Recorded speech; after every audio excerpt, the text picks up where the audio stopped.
हम लोग भवन की बात कर रहे हैं तो न शुरू करने से हम शुरू कर सकते हैं ना। एक सवाल है मेरे पास। ये हाइट है ना छत का, यहाँ से वहाँ तक कितना रहेगा? हाँ, मेरा 5 फुट हाइट है, सोच लो। हाँ, 10 मुझे नहीं लगता 10 के अंदर होगा। 10 के अंदर होगा, है ना? क्या इससे हाइटेड रूम होते हैं क्या? छत इससे ज्यादा होते हैं? कितना होता होगा? हाँ, 10 पूछ, कोई 15 बोल रहे हैं, और कुछ ज्यादा होता है? हाँ, 12 से ऊपर नहीं होता है, नहीं होता है ना? इस संदेश का हिस्सा मैं आपको पूछ रही बता रहा हूँ, आपको समझ में आएगा। पहला राजा का 8 अध्याय खोल के रखो, मैं इसके लिए बताना चाहता हूँ कुछ। सोचो, अगर इस घर का हाइट अगर इतना होता है, आप मेरे घर पे जा सकते चाबी लेके ना, इधर चाबी है, आप आराम से उधर। अरे देखो आलोक है ना, चाबी ले लो, चाबी दे दो उनको। इधर जोएल के पास है, आलोक ले लो इधर 304। हाँ, तो याद रखना, इधर देखो सब लोग, ठीक है? छोटे बच्चे तो ये सब चीज करना पड़ता है, सोचना पड़ता है ना। तो सोचो, अगर हमारी हाइट इतनी है, 12 हाईएस्ट बता समझो, 15 भी चलो, चल ठीक है, 3 फुट और हम लोग बढ़ा देते हैं अपने हिसाब से। और 20 फुट का आदमी अगर इस घर में आए, क्या आ सकता है? हाँ, नहीं आ सकता? क्यों ना? हाय दर रो मकान कितना भी हाइट क्यों ना हो, दरवाजा 6 से 7 फुट ज्यादा से ज्यादा, उससे ऊपर नहीं होते ना। वचन क्या कहता है, हम लोग देखते हैं 27 वचन क्या कहता है, देखते हैं।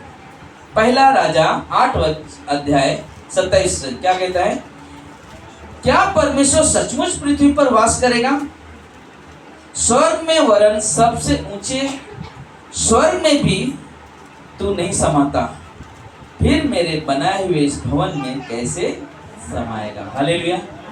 सोचो, जो परमेश्वर स्वर्ग में विराजमान है, इस पृथ्वी पे उसका पैर, क्या हमारे बनाए हुए भवन में रह सकता है?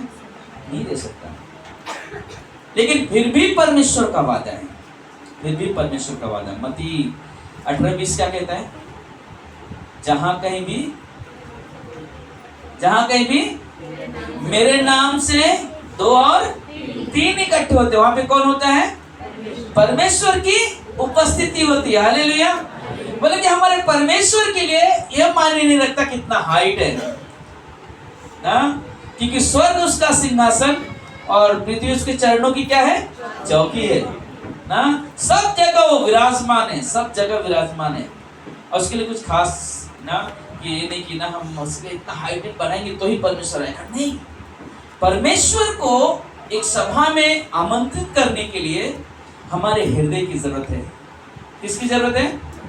हमारे हृदय की जरूरत है। क्या मेरा मन तैयार है कि प्रभु मेरे घर में आए? क्या मेरा मन तैयार है कि प्रभु आप इस भवन में आओ, हम सब मिलकर आपकी आराधना, आपकी स्तुति करें? मैंने इस रात को भेजा था रविवार सभा के लिए, कहा कि आपसे पहले सभा में परमेश्वर उपस्थित है, आपसे आने से पहले परमेश्वर। क्यों? क्योंकि परमेश्वर चाहता है कि हम उसके बच्चे चाह लेकर उस भवन में आए और उसके सामने खड़ा कर उसकी स्तुति, उसकी आराधना करें। हालेलुया। तो यहाँ पे जब सुलेमान राजा भवन बना लिया, तो बनाने के बाद ये विचार उसके मन में आया। 28 में कहता है, तो भी है मेरे परमेश्वर यहोवा, अपने दास की प्रार्थना और गिड़गिड़ाहट की ओर कान लगाकर मेरी चिल्लाहट और यह प्रार्थना सुन, जो मैं आज तेरे सामने कर रहा हूं, कि तेरी आंखें इस भवन की ओर, अर्थात इस स्थान की ओर जिसके विषय में तूने कहा है मेरा नाम वहां रहेगा और रात दिन खुली रहेगी ना। मेरा नाम वहां रहेगा, रात दिन खुली रहेगी, और जो प्रार्थना तेरा दास इस स्थान की ओर करे तू उसे सुन ले। 30, और तू अपने दास और अपनी प्रजा इस्राएल की प्रार्थना जिसको वे इस स्थान की ओर गिड़गिड़ा कर करे, उसे सुनना वरन स्वर्ग में से जो तेरा निवास स्थान है सुन लेना और सुनकर क्षमा करना। बोले कि हर एक प्रार्थना जहां भी उसके बच्चे जब उस पुकारे तो परमेश्वर क्या करना, उस प्रार्थना को सुन लेना। हम लोग ना पिछले बुधवार के दिन एक सुशीला दाई का एक प्रार्थना था, याद है सबको? क्या प्रार्थना था? हाँ, भाड़े यानी रूम में भाड़ेत्री नहीं आ रहे ना, हम लोग सोच रहे थे। और उनका रूम जनवरी से खाली है ना, जनवरी से खाली है। और हम लोग बुधवार प्रार्थना किया, शुक्रवार प्रार्थना किया और कल रात को प्रार्थना किया। आज सुबह क्या जवाब है मालूम है? 3-3, 4-4 भाड़ेत्री आके खड़े थे, है ना। मतलब प्रार्थना वो है कि लोग खड़े हैं। अब वो कल जाएंगे वहां पे, डन हो गया, कलर मार्क उनको देना है, कहना क्या जवाब। उन्होंने एक और चीज कहा उन्होंने सुबह, अगर ऐसा प्रार्थना पहले होता था ना तो और जल्दी हो जाता था, है ना। लेकिन मालूम एक चीज याद रखना, जो योजना आज शुरू हुई है ना इस महीने में, वो जनवरी में नहीं थी। उन्होंने काउंट भी किया, मतलब पास्टर 8 महीना होगा, 8 पंजे 40,000 का 4,000 मिनट दसवां जाता था उसका। उन्होंने इसको सामने फोन पे बता रहे, मैं कुछ नहीं, उन्होंने बताया। मतलब आपको मालूम है भाड़े का भी दसवांश देते हो? मतलब मुझे मालूम है, क्योंकि लॉकडाउन में भी उनका जीवन वैसा था। और भी कई परिवार है लॉकडाउन में भी उनका जीवन ऐसा था। मैं कहना क्या चाहता हूँ, हमने उनको कहा परमेश्वर को मालूम है आपसे इस महीने से जरूरत है पैसे की, और परमेश्वर अपनी जरूरत को पूरी करने के लिए रास्ता निकालता है। हालेलुया। इसलिए उस समय 8 महीने नहीं मिला, लेकिन आज परमेश्वर ने द्वार खोल दिया और जरूरत को पूरा किया हमारे लिए। क्या? अच्छा, और अच्छा एक और गवाही उनका है, क्योंकि हस्बैंड को 6 महीने से पेट बहुत कड़क था, बहुत तकलीफ हो रहा था। और फिर उन्होंने बताया तो मैंने कुछ टैबलेट्स दिया, कुछ दवाएं मेरे पास रहती है अवेलेबल में, तो भी दिया, लेकिन वो खा रहे, कुछ तकलीफ नहीं हो रहा है, थोड़ा बहुत आराम। लेकिन फिर उन्होंने कहा कि पास मैंने हर दिन प्रार्थना किया हस्बैंड के लिए और उनको ना चंगाई मिल गया, इसलिए परमेश्वर को धन्यवाद।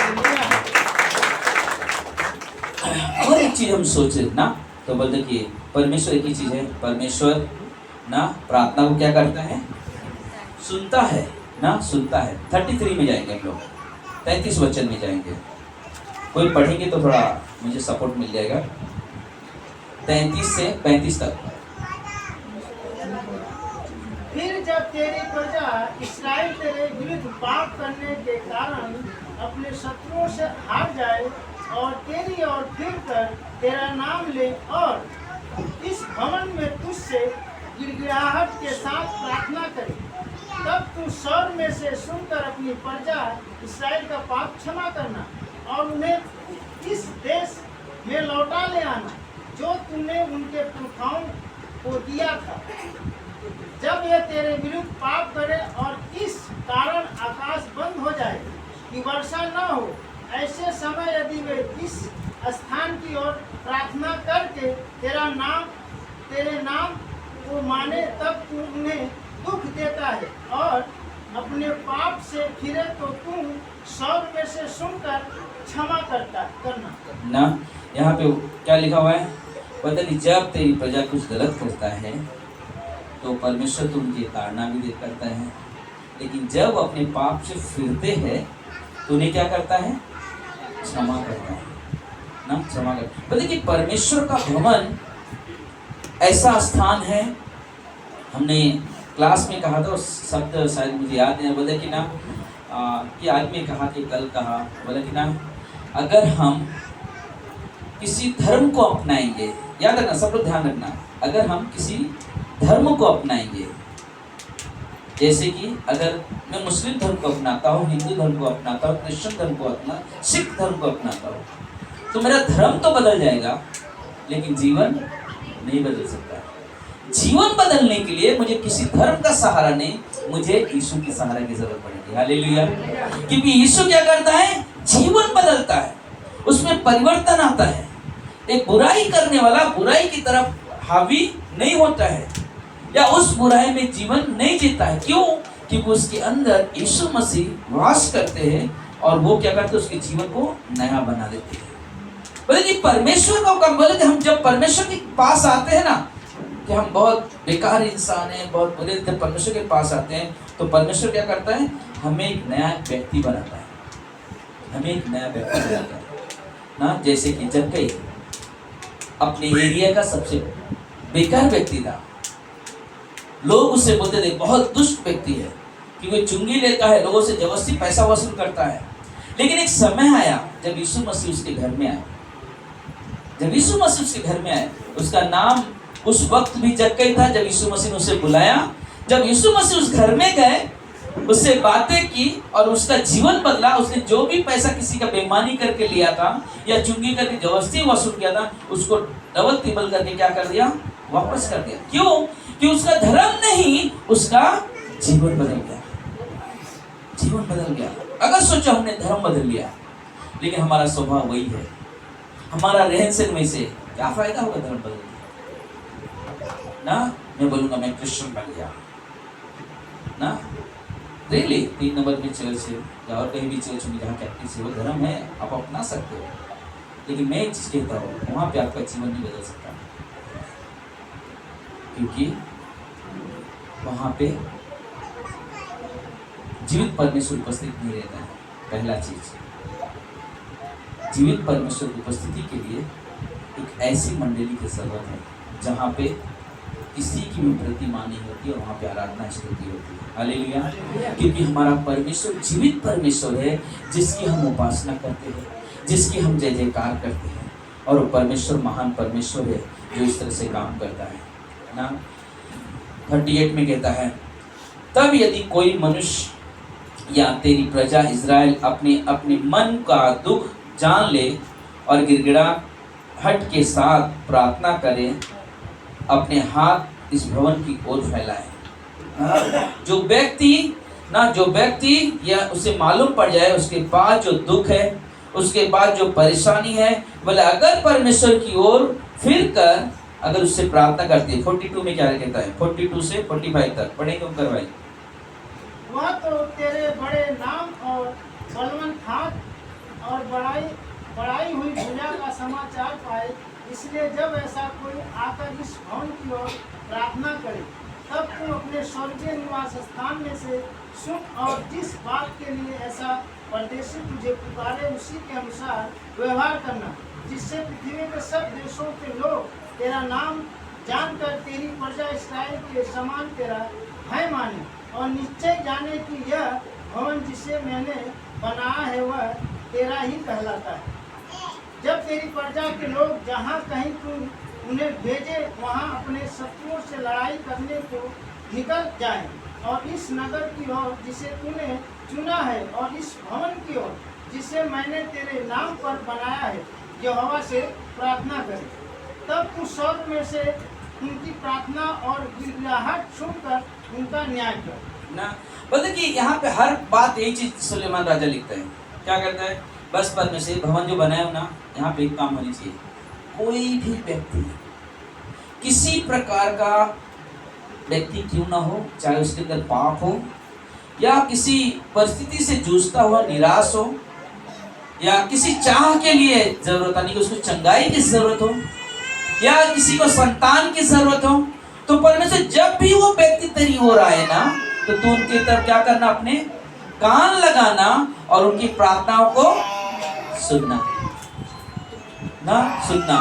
बोले कि जो हम जो सोच रहे कि हमें एक परमेश्वर का भवन बनना चाहिए, हमारी यही इच्छा है, यही इच्छा नहीं कि मैं घर बन जाएगा तो मैं उसमें रहने जाऊंगा, लेकिन ये इच्छा है कि उस भवन बनेगा, वहाँ पे परमेश्वर की उपस्थिति होगी जैसे यहाँ पे हो रही है, लेकिन एक चीज होगा कि हमारा खुद का जगह होगा, पहला चीज। दूसरा चीज कि हम सब वहाँ पे कभी भी किसी वक्त भी वहाँ पे जा सकते हैं प्रार्थना करने के लिए। कुछ लोग मालूम आज होता है संसार में, कुछ लोग देखते हैं भवन कहाँ पे है ना, भवन कहाँ पे। जैसे मैंने कुछ सप्ताह पहले, कुछ महीना पहले वो कहानी बताई थी, वो सच्चाई है ना, कि एक व्यक्ति जिसकी पत्नी बहुत बीमार थी और वो चर्च में जाके प्रार्थना कर रहा था, चर्च में जाके प्रार्थना कर रहा था, क्योंकि उसके पास पैसे नहीं था अपनी पत्नी के इलाज के लिए। वो रो रहा है, प्रार्थना कर रहा है, लेकिन एक बहुत बड़ा धनी व्यक्ति जो अपने घर में रहता है और उस दिन उस रात को उसे नींद नहीं आ रही है। रात को 2 बजे उसने अपना कार लिया और अपनी पत्नी बोलता मैं थोड़ा राउंड मार के आता हूँ, और वो जाता उसके अंदर बहुत बेचैनी होती है। तो अचानक उसका ध्यान उस चर्च की तरफ जाता है, तो कहता है क्या चलो जाते हैं ना, तो थोड़ा देर मैं वहाँ पे मन की भी चर्च में जाने से मन को शांति मिलती है, चलो मैं उस भवन में जाता हूँ, थोड़ा देर बैठूँगा फिर अपने घर पे जाऊँगा। और वो व्यक्ति जाता है, लेकिन उसके पहले देखते एक व्यक्ति बैठा हुआ है, रो रहा है और प्रार्थना कर रहा है। और व्यक्ति वहाँ से सुना, उसके पास गया कि कहा कि भाई क्या बात है, आप बहुत परेशान नजर आ रहे। उसने कहा कि हाँ मेरी पत्नी बहुत बीमार है और उसके इलाज के लिए बहुत पैसे की ज़रूरत है और मैं यहाँ पे परमेश्वर से प्रार्थना कर रहा हूँ। उस शख्स के ने फटक से अपना पर्स निकाला और उस व्यक्ति को पैसा दिया, फिर अपना विजिटिंग कार्ड दे रहा है, बोलता कि भाई जब भी तुझे ज़रूरत पड़ेगी पैसे के लिए, ये कार्ड है मेरा, वहाँ पे आ जाना। उस व्यक्ति ने, उस निराश व्यक्ति ने, उस व्यक्ति ने जो रोकर अपनी पत्नी के लिए प्रार्थना कर, उसने कहा क्या नहीं मैं आपसे नहीं, आपके पास नहीं आऊँगा मांगने के लिए, मैं आपसे क्यों मांगू पैसा, मेरी अगर ज़रूरत होगी ना मैं उस परमेश्वर से मांगूंगा जिसने आपको यहाँ पर भेजा है। हालेलुया। हमें आपके पास जाके हाथ नहीं फैलाने की ज़रूरत है, मैं उस परमेश्वर पे विश्वास करता हूँ जिसने आपको यहाँ पर भेजा है। और व्यक्ति ने उसके विश्वास को देखकर बहुत ताज्जुब किया। सचमुच ये विश्वास हमारे अंदर होनी चाहिए। हम जिस परमेश्वर को विश्वास करते हैं उसका नाम है यहोवा जायरा। उसका नाम है यहोवा जायरा। इसका मतलब है उपाय करने वाला परमेश्वर। हालेलुया। उपाय करने वाला परमेश्वर। और वो परमेश्वर प्रार्थना को सुनता है। वो परमेश्वर प्रार्थना को सुनता है। 48 में कहता है, और यदि वे अपने उन शत्रुओं के देश में जो उन्हें बंदी करके ले गए हो, अपने संपूर्ण मन और संपूर्ण प्राण से तेरी ओर फिरे और अपने इस देश की ओर जो तूने उनके पुरखाओं को दिया था और इस नगर की ओर जिसे तूने चुना है और इस भवन की ओर जिसे मैंने तेरे नाम का बनाया है तुझसे प्रार्थना करे। 49 तो तू अपने स्वर्गीय निवास में से सुनकर उनकी प्रार्थना और उनकी गिड़गिड़ाहट को सुनकर उनका न्याय करना। बोलते कैसे भी व्यक्ति क्यों न हो उसकी तरफ जब मुड़े तो उनकी प्रार्थना को सुनना। एक बार एक पास्टर ना सेवकाई कर रहे थे और एक परिवार में हर दिन जाते थे। जब भी ना उस रास्ते से गुजरते उनके पास जाते थे। कारण क्या था उस घर में जाना उनके लिए? ध्यान देना, बहुत अच्छा स्टोरी है। जब वो जाते तो वहाँ पे उस घर में जाते थे तो लेकिन वो पति पत्नी उनके परिवार में कोई विश्वास ही नहीं था। लेकिन उनकी जो बेटी थी 7 साल की बेटी थी और वो बेटी संडे स्कूल में आती थी चर्च में। तो बेटी संडे स्कूल में आती थी चर्च में। तो जब भी वो चर्च में आती थी जैसे सभा खत्म होता था उसके पास कुछ पैसे लेके आती थी हमेशा। और पैसे ला के ना क्या करते थे ऐसा पास्टर के हाथ में देती थी और बोलती थी पास्टर मेरे माँ बाप के लिए प्रार्थना करो, मेरे माँ बाप के लिए प्रार्थना करो ताकि वो भी चर्च आने लगे। हर रविवार के दिन वो 7 साल की बेटी ऐसी करती थी। एक दिन क्या हो गया कि पास्टर कहीं और विजिट के लिए जा रहे थे, उसी रास्ते से जा रहे थे। तो उस बच्ची के माँ बाप ने ना देखा पास्टर को, तो पास्टर को चुपचाप इशारा कर रहे। पास्टर देखो, पास्टर को क्या किया? इशारा करके बुला रहे थे पास्टर। और उनका हाथ पकड़ा, और उन्हें कहा चुपचाप रहिए पास्टर, खाली आप आइए मेरे साथ। ऐसे लेकर आया और उनके अंदर जो कमरा था जहाँ वो लड़की बैठी थी उसको दिखा रहे कि देखो वो बच्ची क्या कर रही है। और जब उसकी माँ थी और रो कर पास्टर ठीक है ध्यान दो लड़की की तरफ क्या कर रही है। माने वो लड़की बोलते कि हर दिन अपने पास्टर के लिए प्रार्थना कर रही थी। और वो माँ बाप उस बच्ची को देखकर उनके अंदर एक विश्वास जागृत हुआ और कहा कि पास्टर मैंने मेरे बेटी को देखा कि हर दिन आपके लिए रोती है और आपके लिए प्रार्थना करती है कि पास्टर जो सेवकाई करते हैं वो सेवकाई बढ़े और मेरे माँ बाप के घर में। और आज हम निर्णय लेते कि पास्टर आज से हम भी आपके गले से नहीं। हालेलुया। बताइए, विश्वास का प्रार्थना, एक विश्वास की प्रार्थना जो हम दिल और मन से करते हैं। हमारी उम्र को परमेश्वर नहीं देखता, हम किस उम्र में हम प्रार्थना करने बैठते हैं, लेकिन परमेश्वर उस समय हमारे मन को देखता है कि हमारे मन किस ओर लगे हुए, हमारे मन किस ओर लगे हुए। और परमेश्वर जाना, उसे देखा, इसलिए भजन वही पहला राजा के 9:3 में कहता है, और यहोवा ने उससे कहा, जो प्रार्थना गिड़गिड़ाहट के साथ तूने मुझसे की है उसको मैंने सुना है। हालेलुया। बोलते कि जो भी प्रार्थना आप दिल और मन से गिड़गिड़ाहट से करोगे, परमेश्वर उस प्रार्थना को सुनेगा। क्योंकि परमेश्वर को मालूम है आप जो प्रार्थना करने बैठ रहे हो और आप जब प्रार्थना कर रहे हो तो आपका मन परमेश्वर की ओर है, आपका ध्यान परमेश्वर की ओर है, और परमेश्वर आपको बखूबी पहचानता है, बखूबी पहचानता है।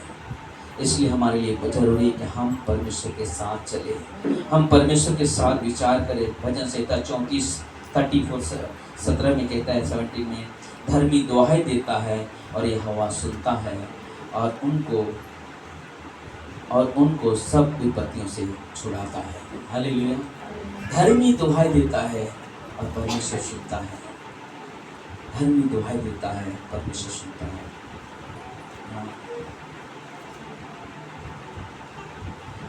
हमारे लिए बहुत जरूरी है कि हम परमेश्वर को पुकारने वाले व्यक्ति बने,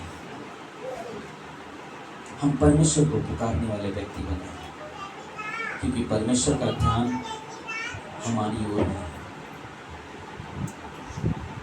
परमेश्वर का ध्यान हमारी ओर है। इसलिए हमें परमेश्वर को पुकारने वाले व्यक्ति बनना है, हमें परमेश्वर को समर्पित जीवन जीने वाले व्यक्ति बनना है।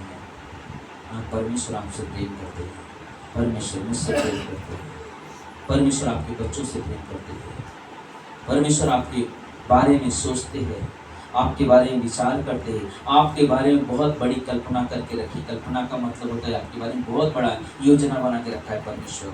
और बाइबल कहता है यिर्मयाह 29:11 कि जो कल्पना मैं तेरे बारे में करता हूँ तेरे लाभ के लिए, तेरे हानि के लिए नहीं है, और अंत में मैं तेरी आशा क्या करूँगा, पूरी करूँगा।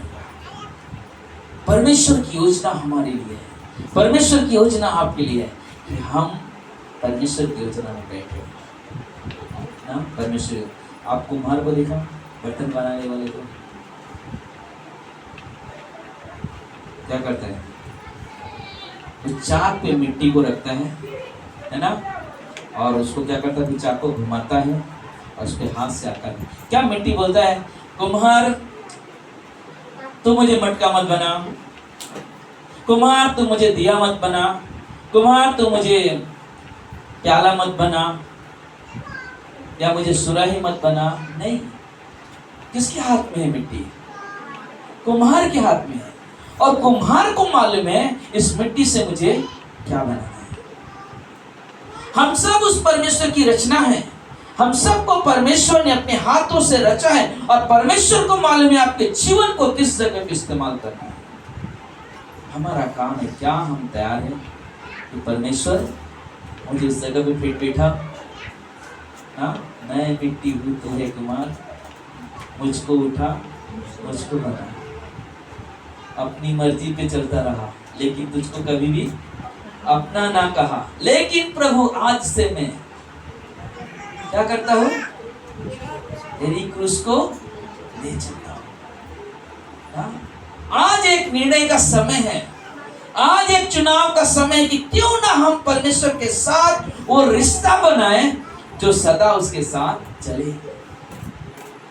हम कलीसिया में जब आए तो बोले कि कलीसिया में हर दिन, हर रविवार के दिन इस कलीसिया में आकर ना उसकी आराधना करे, उसकी प्रशंसा करे, उसकी बढ़ाई करे। आराधना से बहुत सारे कार्य होते हैं, लोगों के जीवन में चंगाई आती है, लोगों के दुख दूर हो जाते हैं, लोगों की जरूरतें पूरी हो जाती है। और जब हम संगति में आते हैं ना, मंडली में आते हैं, परमेश्वर हमारे हृदय को देखता है, और जैसे जैसे संगति ना मेरी पत्नी ने सुशीलता को बोला, क्योंकि आप हर संगति, हर बुधवार को भी आ रहे हो, हर शुक्रवार को भी आ रहे हो, रविवार को आ रहे हो। परमेश्वर संगति में क्या करता है, और भी हमारे जीवन में आशीष को देता है ना, आशीष को देता है। और हमारी ज़रूरत है कि हम हमेशा तैयार रहे, हमेशा तैयार रहे। और एक चीज़ करूँगा, अगर आपके परिवार नहीं आते, प्लीज़ मैं आपसे कहता हूँ, परिवार को लेकर आने की कोशिश करो ना, परिवार को लाने की कोशिश करो। जो परमेश्वर में है, जो नहीं, उनके लिए प्रार्थना करो। एक दिन आने वाला है, सच बता पाओ, एक दिन आने वाला है। अगर उस बारे में आपको ज़्यादा जानकारी चाहिए, एक दिन आने वाला है, क्या होने वाला है, तो मंगलवार और गुरुवार के दिन क्लासेस अटेंड करो। मैसेज कहता हूँ, ये क्लास हमारे जीवन में बहुत कुछ लेकर आएगा। ये क्लास हमें परमेश्वर का और करीब लेकर, प्रकाशित वाक्य ऐसे किताब है, ऐसी पुस्तक है जो भविष्य में क्या होने वाला है, एक विश्वासी के साथ क्या होने वाला है, एक अविश्वासी के साथ क्या होने वाला है, उन सारी चीजों का वहां पे उल्लेख किया गया है। हमें उस चीज को समझना, जानना जरूरी है। नाम के लिए विश्वासी नहीं बनना है, नाम के लिए नहीं, हम अपने स्वभाव से विश्वासी बने, अपने जीवन से विश्वासी बने, अपने चाल चलन से विश्वासी बने, क्योंकि परमेश्वर आपसे प्रेम करते हैं। परमेश्वर आपको अपने उस आशीष में लाना चाहते हैं, बनाना चाहते हैं, या लेकर चलना चाहते हैं जो उन्होंने आपके लिए तैयार रखा है ना। क्योंकि बाइबल कहता है, भजन संहिता 66:19 में, परमेश्वर हमारी प्रार्थना सुनता है, परमेश्वर हमारी प्रार्थना सुनता है। हम उस विश्वास से परमेश्वर के पास आकर के, परमेश्वर आप मेरी प्रार्थना को सुनते हो, मेरा भरोसा आप हो, मेरी उम्मीद आप हो परमेश्वर, मुझे आपके साथ चलना है, मुझे आपके साथ सोचना है परमेश्वर ना। एक बहुत अच्छा एक पुस्तक है, हमारे डॉक्टर स्टीवन ने लिखा, उन्होंने कहा कि ना, पर हर दिन परमेश्वर के साथ सोचना, हर दिन परमेश्वर के साथ सोचना, हर दिन ना, हर दिन परमेश्वर के साथ सोचना। बोलता है विश्वास का जीवन एक रविवार नहीं है या एक दिन नहीं है, हर दिन परमेश्वर के लिए है कि हम हर दिन परमेश्वर के साथ सोचें, हम हर दिन परमेश्वर के लिए जिए, हम हर दिन अपने हर, जैसे हमने पिछले रविवार के दिन कहा था कि हमारे जीवन में सबसे पहला कौन होना चाहिए, दूसरा, तीसरा, चौथा जॉब, बिजनेस, है ना, पांचवा अन्य चीजें। हमारे जीवन का वो उद्देश्य होना चाहिए, हमारे लिए सबसे पहला परमेश्वर होना चाहिए, हमारे जीवन का केंद्र बिंदु ना। जैसे घड़ी लगाओ, मालूम है, घड़ी के जो कांटे घूम रहे हैं उसके बीच में देखो लाइट शाइनिंग दे रहा है ना, मतलब उस जगह पे सोचो, वो हमारा हृदय है और हृदय के बीच में वो लगा हुआ है, मतलब उस जगह पे हमारा परमेश्वर होना चाहिए। हमारे जीवन के मुख्य केंद्र बिंदु पे हमारा परमेश्वर होना चाहिए ना, हमारा परमेश्वर होना चाहिए। और वो हमारा परमेश्वर है जो आना चाहता आपके अंदर ना। हमने पिछले शनिवार के बहुत अच्छा टाइम था ना, तो बोलते कि याद है, किसको किसको याद है क्या बोला गया था, डेविड ने कैसे गया था, है ना।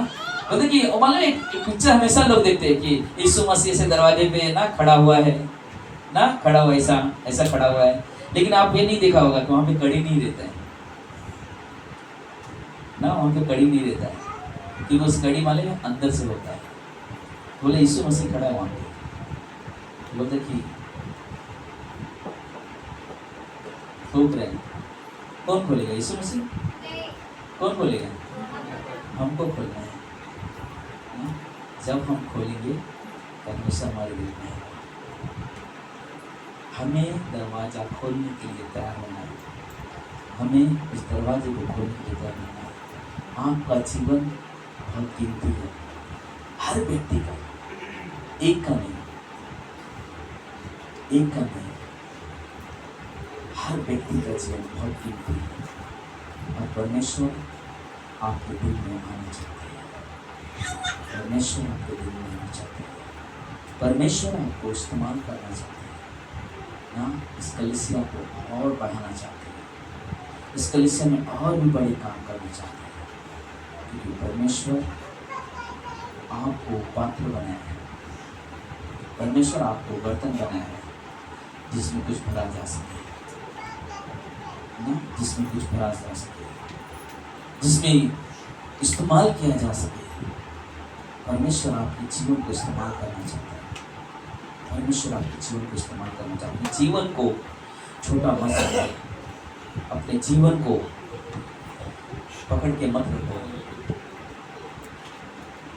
बाइबल कहता है सत्य को जाने को सत्य तुम्हें क्या करेगा, स्वतंत्र करेगा। हमें कैद में नहीं रहना है, नहीं कुछ नहीं कर सकता, नहीं, आज़ादी दिया है परमेश्वर ने, हम फ्रीडम है हमारे पास। परमेश्वर के लिए क्या करना है, हमारे पास आज़ादी है। परमेश्वर के लिए हमें क्या करना है, उसके लिए हमारे पास आज़ादी है कि हम परमेश्वर मुझे आपके लिए जीना है, परमेश्वर मुझे आपके साथ चलना है, हर दिन, हर समय, हर वक्त, हर दिन, हर समय, हर वक्त प्रभु के बारे में सोचना, प्रभु के बारे में सोचना। उन्नति करो, अपने जीवन में आत्मिक उन्नति करो, अपने जीवन को बढ़ाओ परमेश्वर की ओर, परमेश्वर को लेके जाओ अपने आप को, परमेश्वर की ओर लेकर जाओ अपने आप को। परमेश्वर आपको इस्तेमाल करना चाहते हैं।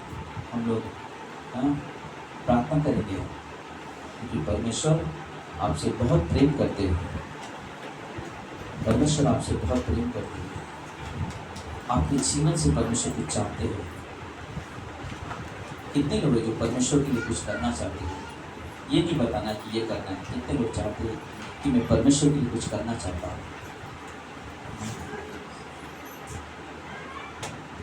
सबकी आंखें बंद हो, सबके सर झुके हो, आइए हम लोग प्रार्थना करते हैं।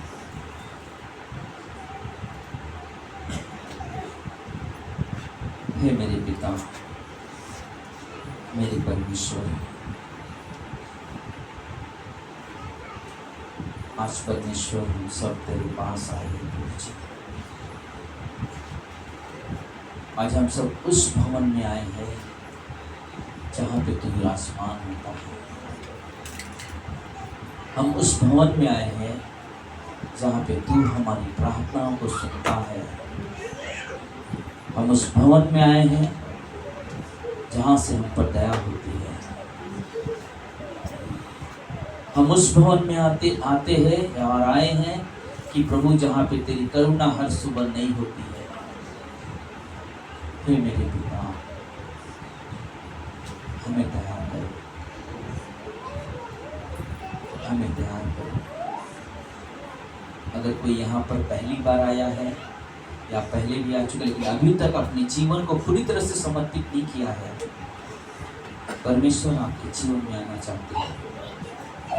अगर आप दिल और मन से कहते हो प्रभु जी मुझे पापी को क्षमा करें, मुझे अपना बेटा अपना बेटी करके स्वीकार करें, प्रभु यीशु इसी वक्त आपके सारे पाप क्षमा करने को तैयार है और आपके जीवन में अपने आनंद, अपनी खुशी, अपनी दया, अपनी संयम डालने के लिए तैयार है। अगर आप ये प्रार्थना करते हो प्रभु यीशु मुझ पापी पर दया करो, मुझे क्षमा करो, मुझे अपना बेटी बनाओ, मुझे अपना बेटा बनाओ परमेश्वर। अगर आपने प्रार्थना किया है, मैं आपसे सच कहता हूँ, शायद हम दोबारा मिले ना मिले लेकिन स्वर्ग में जरूर मिलेंगे, स्वर्ग में जरूर मिलेंगे। आपके पास आ जाओ सर, परमेश्वर दे दे। क्यों ना आप परमेश्वर से प्रार्थना करो। आप जिस कार्य में हाथ बटाना चाहते हो परमेश्वर के लिए, आप अपनी जगह पे सर झुकाकर परमेश्वर से प्रार्थना करो। सभी लोग प्रार्थना कर सकते हो। जो भी परमेश्वर के कार्य में हाथ बटाना चाहते हैं, परमेश्वर कार्य के लिए क्या करना चाहते हैं ना, उसके लिए प्रार्थना करें। और जब अगली बार जब आओगे, आप एक गुप्त चिट्ठी में अपना नाम भी मत डालो। मैं कहता हूँ सिर्फ अपनी योजना लेकर भेज दो या मुझे दे दो, हम उस योजना के लिए प्रार्थना करेंगे। और एक हफ्ते के लिए भी मत रुको, आप कल मोबाइल में पर्सनल मुझे भेज दो,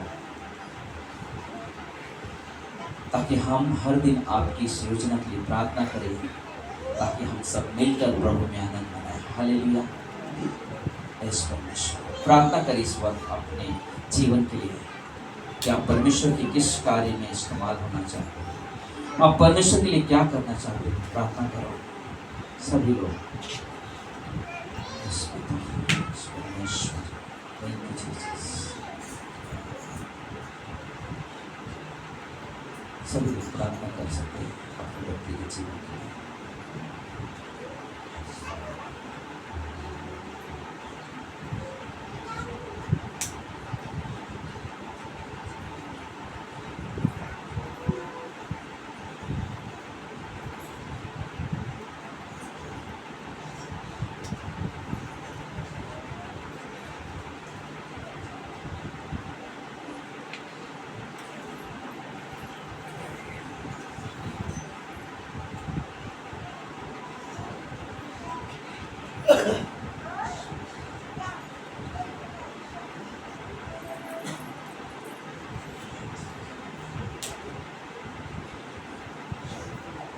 आप अपने बच्चों के लिए प्रार्थना करें, अपने परिवार के लिए प्रार्थना करें, जो विश्वास में नहीं है या विश्वास में कलीसिया नहीं है, उनके लिए प्रार्थना करें। आज सभी लोग अपने परिवार के लिए प्रार्थना करें।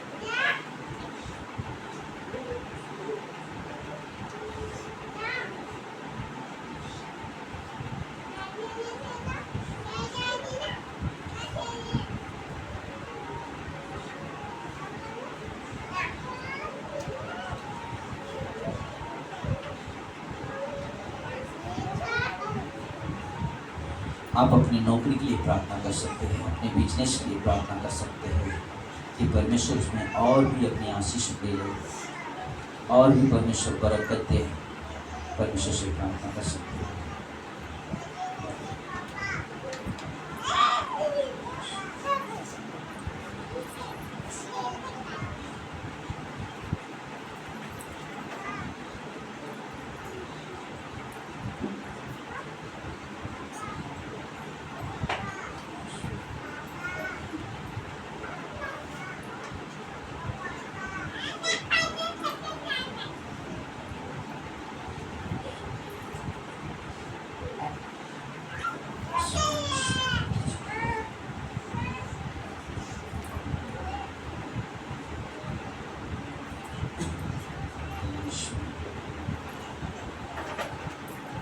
हम सब अपनी जगह पे खड़े हो जाएंगे।